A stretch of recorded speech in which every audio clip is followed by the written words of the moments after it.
Tu évoquais aussi tout à l'heure les grandes tendances en termes de recherche aujourd'hui de systèmes cyberphysiques, cybertemporels, cyberhumains. C'est intéressant de voir la réémergence du mot cyber, de Ouais, cybernétique, justement, exactement. des années 50. Exactement. Cybernétique, c'était l'époque où justement des gens comme Abraham Moll, dont je parlais tout à l'heure, interagissaient avec leurs collègues Norbert Wiener, leurs collègues cybernéticiens, avec cette sorte d'idéal qui était un peu l'idéal du golem, d'une certaine manière, enfin le mythe du golem, d'une certaine manière, c'est-à-dire le mythe qu'on aurait la possibilité de fabriquer de manière complètement artificielle des êtres qui auraient une certaine autonomie, une certaine...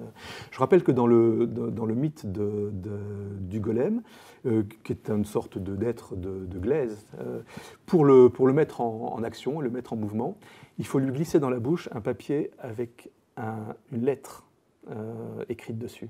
Et quelque part, ça évoque l'idée de programme. C'est-à-dire que la création artificielle n'est rien s'il n'y a pas le programme derrière qui peut la faire fonctionner.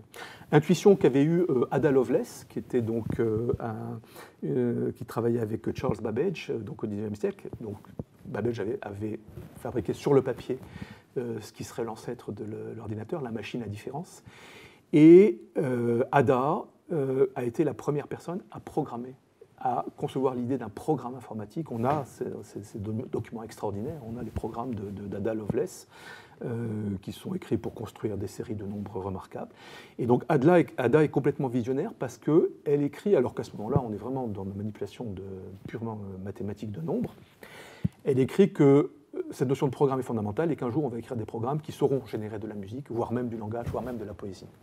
Et c'est absolument extraordinaire comme vision, parce que finalement ça rebondit avec les cybernéticiens et leur golem mathématique.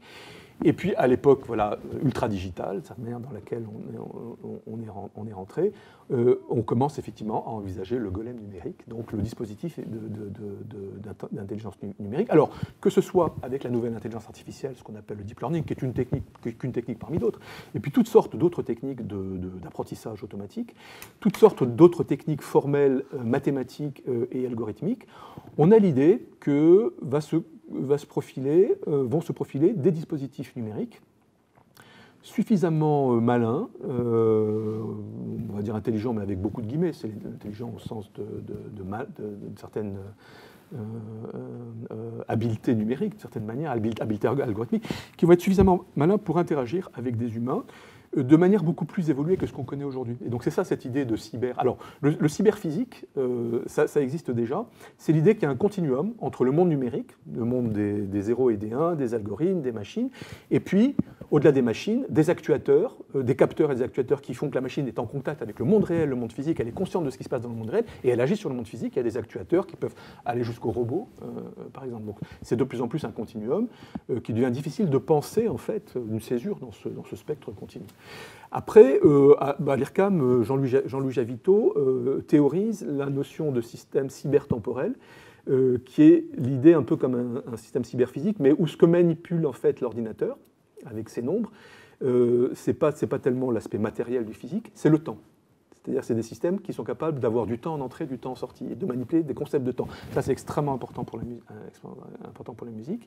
Et donc, en allant au-delà du cybertemporel, le cyberhumain, c'est la généralisation de l'idée des humanités numériques, c'est-à-dire que finalement, il y a un continuum entre le système digital et puis son interaction avec des cerveaux humains, avec des esprits. Alors pour ça, il faut qu'effectivement, et on retombe d'ailleurs dans la vision un peu prophétique d'Abraham Moll, il faut pour ça que l'ordinateur soit non seulement capable de proposer des choses créatives qui soient stimulantes pour l'humain, et aussi quelque part ait des modèles de ce qu'est l'humain dans sa perception, sa cognition, ses réactions, de manière à pouvoir interagir de manière intelligente avec lui. Alors sur cette question-là, on a développé depuis un certain nombre d'années à l'IRCAM des systèmes de co-improvisation, d'improvisation avec l'ordinateur, qui créent des situations de co-improvisation entre humains et ordinateurs. Et l'improvisation est évidemment un champ privilégié pour étudier ces choses-là, puisque c'est à la fois un champ très créatif, un champ qui puise dans un nombre considérable d'expériences et de connaissances musicales, parce qu'un bon improvisateur, en fait, met en œuvre un énorme savoir, d'une certaine manière, et aussi quelque chose qui est totalement imprévisible, puisque, par définition, on ne sait pas ce que va faire l'improvisateur à la seconde qui suit. Donc c'est le défi maximal pour les machines, d'être capable de comprendre ça, et de s'y adapter, et de suivre, et dans le temps réel, de faire des propositions musicales qui soient stimulantes pour le musicien. Ça, c'est un grand défi. Alors, on a déjà réalisé un certain nombre de systèmes, dont le système OMAX, et puis un certain nombre de descendants de OMAX, qui est capable de jouer en live avec des musiciens sur scène. Alors si d'ailleurs je voyais tout à l'heure le panneau Philippe Manoury, qui est un des grands compositeurs collaborant avec l'IRCAM. Ici, tu m'expliquais tout à l'heure qu'on s'articulait vraiment autour de la recherche et que les compositeurs sont évidemment attendus, invités en vue de collaborer, mais l'IRCAM reste articulé autour d'équipes de recherche de cette UMR. Alors, l'IRCAM étant aussi, comme tu me disais tout à l'heure, tout à fait unique dans sa taille, plus que dans son genre d'ailleurs, on pourrait considérer que les grandes équipes de recherche, ici, finalement, c'est les grands axes de recherche en termes de musique contemporaine et technologie. Alors, on pourrait en évoquer quelques-uns. Par exemple, un des champs de recherche ici, c'est la spatialisation. Absolument. C'est-à-dire, ça va dans un sens comme dans l'autre, d'ailleurs. C'est-à-dire comment capter des sons dans des endroits plus ou moins complexes pour faire des captations, mais comment aussi diffuser. Alors, la spatialisation qui est mise en œuvre à l'IRCAM par Olivier Warusfeld et son équipe, c'est un projet très important parce qu'il traverse, j'ai parlé d'un IRCAM 1, IRCAM 2, c'est des divisions artificielles pour donner des grandes périodes, et il traverse en fait, ce projet traverse en fait toutes ces périodes. Ça naît d'ailleurs à la fin des années 80 avec l'équipe d'Acoustique des Salles, qui était à l'époque dirigée par Jean-Pascal Julien, qui ensuite sera le directeur de la recherche à l'IRCAM, avec un concept d'acoustique virtuelle. Donc c'est l'idée que pour définir l'acoustique d'un lieu, il y a des paramètres objectifs. On peut mesurer le temps de réverbération, on peut mesurer toutes sortes de descripteurs objectifs du son, et donc ça c'est un ensemble de paramètres. Et puis il y a les facteurs subjectifs, c'est-à-dire ce qu'on perçoit nous, c'est-à-dire si on demande à une personne, mais qu'est-ce que vous entendez? Le son, vous le trouvez brillant, vous le trouvez mat, avec des mots, on a tout un autre ensemble de catégorisation. Or, évidemment, les deux sont importants, puisque finalement, le son musical, et donc c'était la grande idée de Moll, il ne prend forme pour nous que par la perception, d'une certaine manière. Et donc, si on ne met pas en jeu la perception dans l'étude, en fait, on ne sait pas de quoi on parle. Et donc, la grande idée de Jean-Pascal Julien, c'est de trouver un véritable formalisme, un véritable dispositif scientifique, mathématique, pour mettre en relation les deux mondes, ces paramètres objectifs et ces facteurs subjectifs. Et donc c'est ça qui va finir par donner une nouvelle technologie qui s'appelle le spatialisateur, comme on dit le Big Mac, le spatialisateur. Le Big Mac, c'est dans Pulp Fiction. Oui. The Big Mac, donc The Spatializer, qui met en œuvre en fait cette technique, de telle sorte que l'utilisateur va être capable de piloter un dispositif d'acoustique augmenté, donc avec toutes sortes de haut-parleurs, de dispositifs électroacoustiques qui vont permettre d'augmenter l'acoustique naturelle d'un lieu, mais en le pilotant avec ses mots à lui et avec sa perception à lui. Et donc, par exemple, si un utilisateur dit qu'il veut une acoustique qui serait plus mate, plus brillante, plus intelligible, le système va être capable de décoder cette information et la transformer en paramètres objectifs de très bas niveau, comme temps de réverbération, intelligibilité, temps d'arrivée des premières réflexions, etc., etc. Et de piloter le dispositif technique de manière à donner le rendu acoustique qu'attend l'utilisateur. Donc ça, c'est évidemment révolutionnaire. Et on est déjà quelque part dans un système cyberphysique.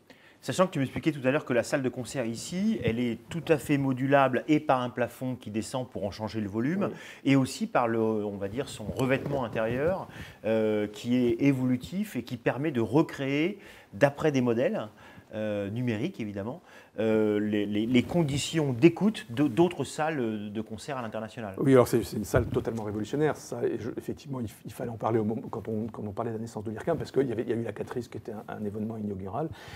Et cette salle, en fait, qui a été construite au moment où l'IRCAM a été construit, qui est alors je ne sais même plus à quel niveau de sous-sol, parce que c'est très profond, c'est le niveau le plus bas de l'IRCAM. C'est un cube dont le plafond se déplace, donc réduit son volume et donc change son temps de réverbération, et dont tous les murs sont formés de panneaux qu'on appelle des périactes, qui sont des prismes qui pivotent sur eux-mêmes et qui peuvent présenter 3 faces, une face absorbante, une face réfléchissante et une face diffusante. Et un système d'ordinateur pilote, alors il y en a des centaines de ces périactes, pilotés par un ordinateur, qui permet de créer un nombre infini de combinaisons et donc un nombre infini d'acoustiques. Encore une fois, contrôlé de manière très fine, soit de manière purement objective, soit à partir de facteurs subjectifs, et donc c'est l'intérêt du SPAT, par exemple. Alors, malheureusement, cette salle est fermée depuis quelques années, et pour encore quelques années, parce qu'on a découvert de l'amiante derrière ces périactes. Il n'était pas dans la salle même. Il n'y avait pas un niveau dangereux dans la salle, mais la législation est évidemment extrêmement contraignante. Et donc on a dû fermer la salle.